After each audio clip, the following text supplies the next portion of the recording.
What's going on, gamers? There's an interesting question here that Digital Foundry has, and there's some interesting things that they're going to be talking about here. We got multiple topics, but the first is their headline of if next gen Xbox was canceled, what would we actually lose? It is an interesting question to think about. And then Rich and them were basically kind of covering that the stuff that's going on with Microsoft lately is too negative and too negative. Definitely with rumors and all this other stuff. And he believes that Microsoft is failing as a leader in a way, in a sense of why are you not taking control of the narrative? Why are you sitting there letting it go out that long? And I've said this multiple times. You know, and I agree with him. Why are you letting that happen if it's going to be damaging your brand like that? Why are you not coming forth as leaders and stepping forth and talking to your community? But of course, they're not doing any of that because there's a bunch of suits in there that are lost, like Michael Pachter said, and I've been saying. So let's see what happens in here. What do you guys think you would lose if next gen Xbox was canceled? So let's see. Here we go. This just went live. Let's go. Gents, the rumored next gen Xbox APU sounds pretty amazing, but if the next gen Xbox was cancelled, would anything really have been lost? No, not to me, because I feel like they would just be the third party they're supposed to be. And it kind of is already like that way, with just a little bit hanging around. So I don't really think we're going to lose anything. Nintendo shows us that gamers buy games, not teraflops, and it's been made clear that nothing will ever again be made to be only on Xbox. Yep. Man, John. Ouch. Yeah, that is kind of... Does make you think, though, doesn't it? Man, when you put it that way, it just kind of like makes you think about the whole console business and how it's changed, because it did indeed used to be like you wanted to play certain games, you got the hardware where those games existed. And the whole Yeah, and they gave you identity. They gave you reason. They gave you a reason for people to look at you and say, I can only get that there. And there's a living identity there that is so good. And the world is kind of encapsulated in a way where it's unique in its own standpoint. Otherwise, what is the point of the console then? I mean, even Phil Spencer said, I mean, if we're just going to share all our games and there's no hardware innovation, then it's just going to be the same thing and things are too similar. And then people are just going to choose PlayStation because you can't move them from their profiles. So yeah, there needs to be identity. It's the Xbox is an identity crisis, and it's usually not good. whole point of first party games was to create stuff for your hardware, Yeah. to get people invested in your platform. Nintendo has very much continued with that model, and Sony they still follow it to a degree, but a little less so. They're More hybrid. like delayed PC releases and stuff like that. But Xbox is kind of, they have indeed sort of walked away from the traditional console style release, now that everything's in Xbox. So wait, when you put it that way, yeah, I mean, I guess the thing here is that ultimately what we want to see is like Xbox's studios, and they own so many now, are able to continue to release games that they find enough success in the market that they can still produce games. So yeah, maybe having no Xbox console wouldn't be a big deal in the end, but if that ended up Yeah, just got a PC. But I think they may try, like I said, they do. If there's any chance it's going to be that dual boot or something like that. impacting their ability to succeed and release new stuff, then that would be a This is just lot me, though. I worse, feel right? like they may They try it need a again. vehicle of some Right. sort to keep the business going. Mhm. Maybe they can do it without it. I don't know. But either way, like ultimately it's about keeping those games, those studios running, and not allowing Satya to shut them down in favor of more AI stuff. Oh man. Oh man, he came out, guys. He came out and said it. Remember what I've been telling you guys who's running the show? Even though he's still passed, I don't mean it. You still give him back his money. But and we know about Althoff too. You know, he's going to be pinching people down. But that's the thing too, right? You don't know if Microsoft within the next year he could just flip that switch, or somebody could flip that switch and be like, nah, screw it. It just full third party. We're done. You know what I mean? Just get out. Uh, you never know with this company. I do not put that out of my mind. That's something that's like, this is a chance of that happening.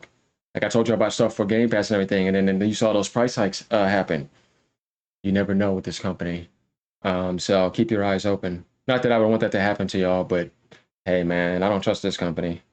I like the Xbox, but I do not trust Microsoft suits. No way.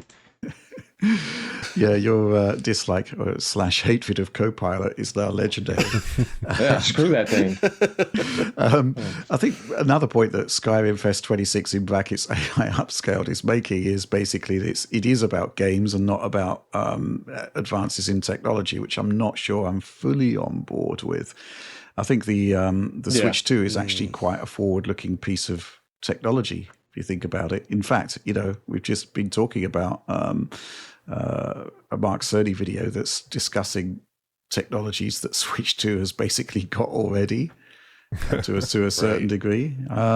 Oliver, Yeah, and if you guys don't know, Nintendo has the patent for DLSS 3.1. And they use this little mini DLSS 2 as well. They can have their own frame generation. It's there, they can do it. But the thing is it's just like PSSR and those other things. It takes time.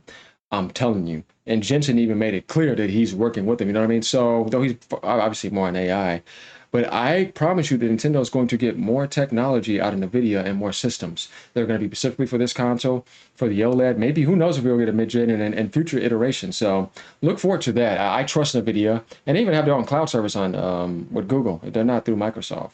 So yeah, it's nice seeing that they're going to have that, definitely for the price that it is. Yeah. Let's keep going, though.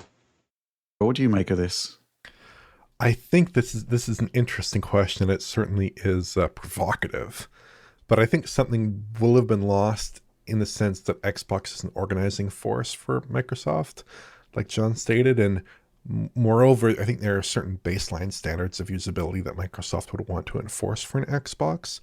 And kind of to put it one way, even if the next generation Xbox is substantially similar to a PC in many respects, So I what? would rather have an Xbox branded PC with a Magnus chip. And, I would trust that would work better with a controller in PC games and be a stable experience and be a good experience than like a generic PC box. I feel like they'd try to make that experience good for me. So yeah, I would think that would be a stronger experience, and I do think that would be it would be a better time there. But I do definitely concur that exclusives are a huge part of the business, not just because of their quality, but because of the incentives that go into making them. Oftentimes people are not bundling them with like really aggressive monetization tactics, other nasty bits of business that you see more often. He's correct. All those Nintendo exclusives, no MTX. Most Sony exclusives, like first part, you don't really see no microtransactions. There may be some games, but it's very, very light. And so when you have that exclusive focus, you notice that it is more towards the video game aspect in the console sense, not this MTX gambling garbage. You're actually earning everything out of the game. And they're focused on development to give you good content that you engage in to earn something out of, not hitting a buy button. And exploiting you. You already paid for it. And they want you to pay more. And here comes the battle pass. All that stuff is all cancer. Often in the third-party sphere. And I think once you take exclusives away, all you really have left to market a console platform is Game Pass. And exactly what is the value of Game Pass nowadays? I think that's another definitely an open question. But I would rather Microsoft ship next generation Xbox hardware, not just because I care about the Xbox brand and because I like Xbox, but because I think that would be a more stable platform in which to play PC software. I do think that would be a better experience. Mm-hmm. Yeah, there's nothing wrong with that. That's a good point, Ollie.